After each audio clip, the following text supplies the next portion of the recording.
show. Hell yeah! All right, so on Fridays for the off-air show, it's going to be all about putting Stu over. It's going to be a few minutes of wrestling talk. So Jimmy Stewart, let us know, as the resident wrestling expert here at 98.5 The Sports Hub, what are the hot scoops? What's the dirt? Who will be the next wrestler to die penniless in a hotel in Poughkeepsie? Well, hopefully there aren't any wrestlers dying penniless anywhere. It really. happens.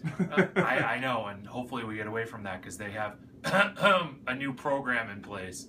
A few things that have caught my eye from WWE specifically is the dark side of John Cena seems to be coming to the forefront. I don't know if he's necessarily going to turn into a full-out bad guy, but there are some signs there that are happening. The Stephanie McMahon promo from a few weeks ago really kind of cemented where they might be going. I don't know necessarily if they want to go there because of all the money that John Cena still brings in, but I could definitely see it, which leads to the Roman Reigns problem that they have, where he's not really ready for that top spot, in my opinion, but they're going to try because Brock Lesnar beats The Undertaker, he destroys John Cena, and Vince McMahon sees Roman Reigns as the next big guy.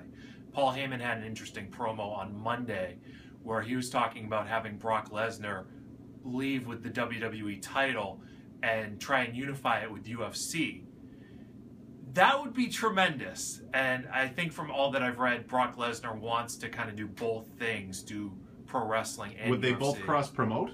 Do you think? I don't think so. Okay. Between Dana White and Vince McMahon and their egos, I don't think they could share Brock Lesnar.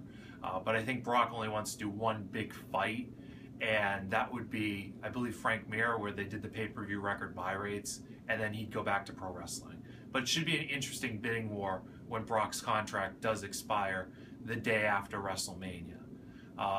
Couple things too. Also, what they're doing with the secondary titles, the U.S. title, which looks like it might be headed to John Cena, and the Intercontinental title, which might be going to Daniel Bryan. I think it's good for both championships, gives them both a lift, and it can kind of protect Roman Reigns a little bit as they try to have him carry the ball as the World Heavyweight Champion, which is, I think he is going to end up beating Brock Lesnar at WrestleMania. And one other thing that I will say, that if you're not a fan of what the WWE is doing right now, there's some great independent wrestling promotions, both on TV and on the local circuits. Give us the best one right now. New Japan is on Access TV. That's obviously not available to be seen live, but New Japan is excellent. It's on Access TV every Friday night. Ring of Honor, which you can watch at ringofhonorwrestling.com, and support the Kingdom, which I can't really do there. I think that's their hand gesture. They're local guys, Matt Taven, Mike Bennett, Maria Kanellis, and TNA Wrestling, and Eddie Edwards, and the Wolves of the Tag Team Champions again. So go support them if you're not a fan of what the WWE is doing. All right, a few minutes of wrestling talk here. We're going to be doing it every Friday with the off-air show. Thank you, Jimmy Stewart. How about a little West Side? West Side. Oh, all right. Sweet.